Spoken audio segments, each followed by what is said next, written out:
Okay, kids, time to go for a truck ride with the 336.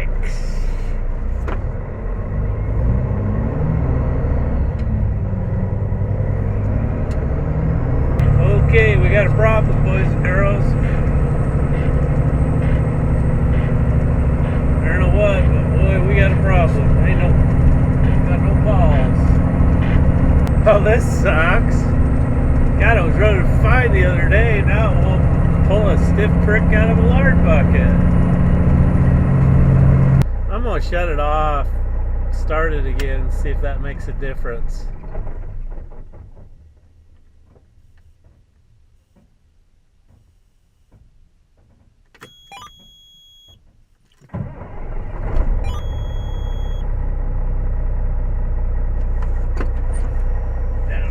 We'll find out.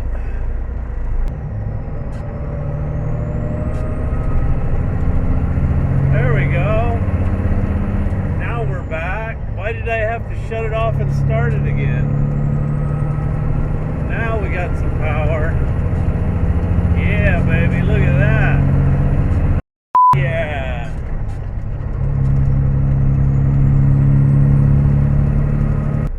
Okay, when I first started out, I couldn't muster 20 pounds of boost. So I stopped and I shut the truck off and then I restarted it, and now I got power. Holy hell. She's got every bit as much power with that single at only 40 pounds of boost than it did with the twins at 50. So Jake's cleaning canals today. We have a giant aquifer under us here in southeastern Idaho. It's the size of Lake Erie. And they're pumping too much water out of it now.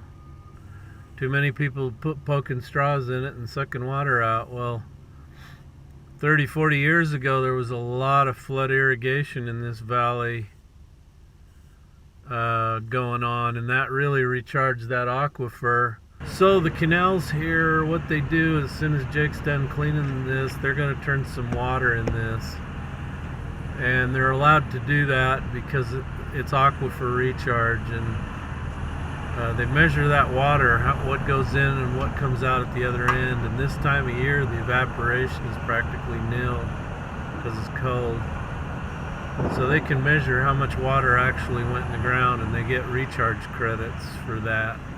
So I guess new job opportunity for us with the excavator will be to get a ditching bucket, or I don't know. I got an old grader moldboard, slope board at home. I was thinking about making a quick coupler or a way to just couple the bucket to it so you have the bucket with you and that grader edge. Make it about, I don't know, 8 feet wide. Anyway, tell me what you think. If you guys do this, or if you got a better idea, let me know. But my understanding is that you can't put a real wide attachment on an excavator. Otherwise you could twist the boom. The canals that we're going to clean won't be like this. You won't be removing silt, heavy silt like this. Because for the last 50 years we've been using them old TD24s to go through the bottom and rub the side, and it keeps the bottom flat, it keeps the side shaped and sloped, and then it just stirs everything up and it moves the silt on down through the canal. So that's what I got to do, and that's why I was thinking about using like an old grader moldboard just to shape it and make it look pretty. We really don't have to remove anything. The last time this was cleaned, I probably did it, which means it was 20 plus years ago. So you can see the silt build up, and when we used to clean it, that just didn't happen. A lot of guys, when they do this, they start digging stuff out of the bottom, and pretty soon they're like 4 feet too deep, and then the silt really builds up because of the dead water. So it's important you keep it on grade. The water's got to move.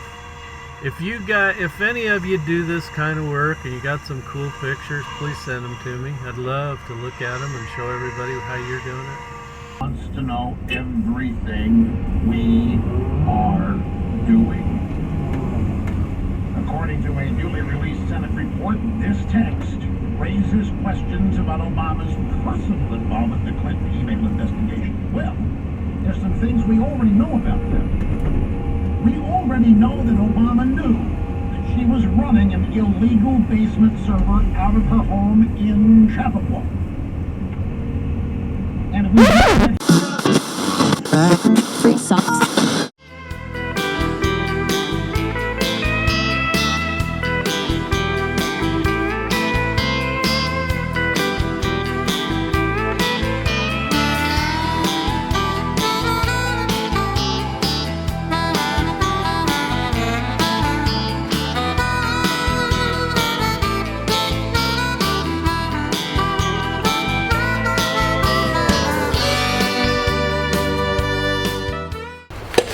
Hey, good Friday morning, everybody. I promised you a video on Friday, and that's what I'm doing.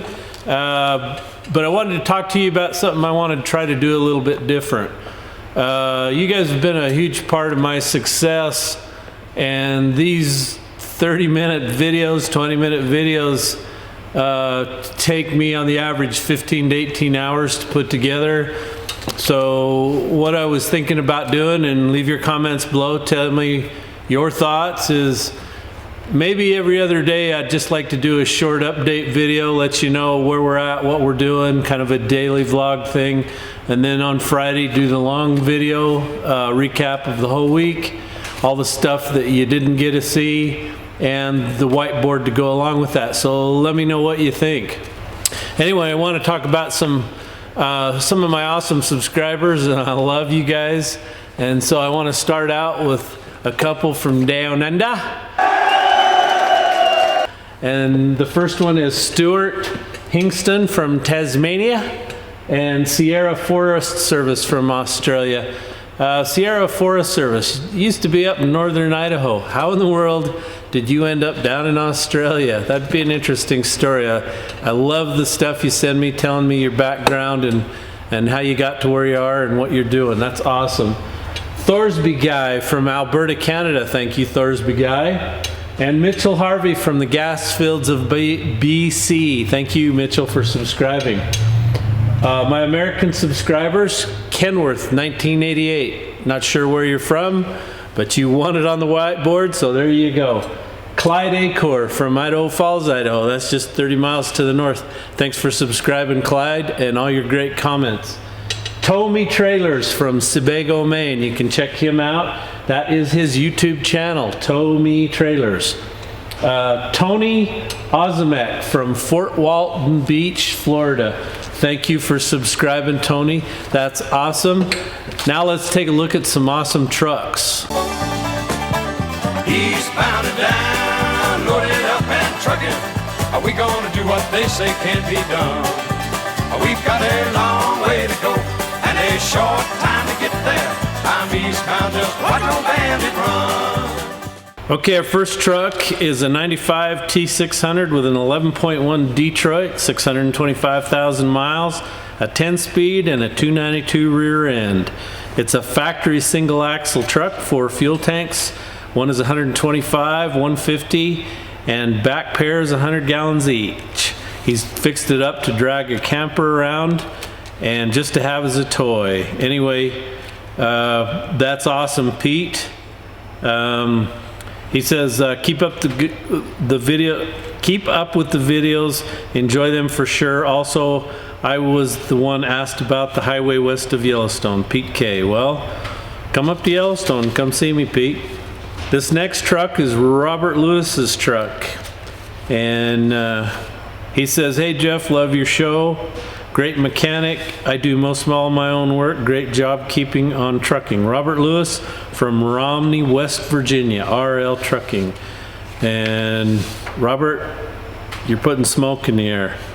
You're damaging the environment. Stop that immediately. Everybody loves to blow smoke, don't they? Right now, I'm blowing smoke. Okay, this next truck, this is from Eric Wiley, and he's from southeast Iowa. He says, my wife Jenny and I own and operate Wiley Excavating in Dowds, Iowa. This is our 11th year in the business for ourselves. I've spent most of my life operating heavy equipment since I was 8 years old. That's when I started. I said I'd never do that to my kids, so I waited till Matt was 9. I have subscribed to your channel and love your videos. I believe I'm subscribed under my wife's account. Keep the good videos coming. Thanks for the picture, Eric, and congratulations on your 11th year in business. Okay, this next truck is a 96P with an 09 Great Dane trailer. He says bought new, 100% self-repaired and maintained, never on a hook and always got home. And this is from Alan McCullough, and he's from Saudi Daisy, Tennessee. Well, thanks, Alan, for sending that. That's awesome. You do your own work and you're successful. Okay, these next pictures are from Roy Timeco, and Roy is from St. Paul, Alberta, Canada. He says, I really enjoy watching your videos and hope to one day get into the contracting business myself. Here's some pictures of rigs we run up here in the oil fields of northern Alberta and use to gravel our local counties with. I myself currently am running trailer vac and was running the gravel trucks over the summer with my local county that are pictured below. Well, that's awesome, Roy. Thank you for sending me that. I don't know how you guys deal with that cold up there. I kind of like it down here where it seems like we're in a banana belt. Okay, these next pictures are from Ross Hyatt from Lethbridge, Alberta, Canada. And he says, really enjoy your videos. I must admit, brings back priceless memories. Yes, I too ran an old Kenny, an A model 1976 W900 with a 1693 and a 13. He says, in fact, it was the first truck I ran for a couple of years. Anyway, he's got a lot of cool pictures here of stuff he's done in Lethbridge, and he's 61 and still working, so that's awesome, Ross. I love this picture of you standing next to this truck. That is a nice big Kenworth. So keep sending me the truck pictures. They're awesome. Love to hear where you're from and what you're doing. That's super cool. And remember, if the women don't find you handsome, they should at least find you handy. It's a rough life, but it's alright.